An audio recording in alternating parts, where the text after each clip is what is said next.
ফাজুকু ফালান নাজিদাকুম ইল্লা আযাবা। এখন মজা বুঝো, আমার কাছে তোমাদের জন্য আযাব বাড়িয়ে দেওয়া ছাড়া কমিয়ে দেওয়ার কোনো সাবজেক্ট নেই।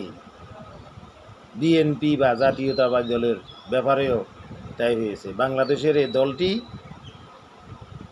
ডাকসু নির্বাচনে গরুয়ার হেরেছে, আর জাকসু নির্বাচনে তাদের অস্তিত্ব বলতে নেই। কন্টেস্ট হয়েছে স্বতন্ত্র প্রার্থীদের সাথে।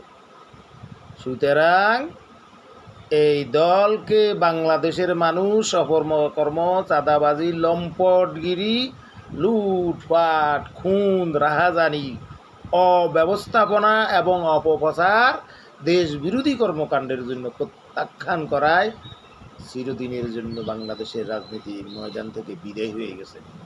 তাকে হয়তো ইন্টারন্যাশনাল মিউজিয়াম বা জাদুঘরে আগামী জাতীয় নির্বাচনের পর খোঁজ করতে হবে।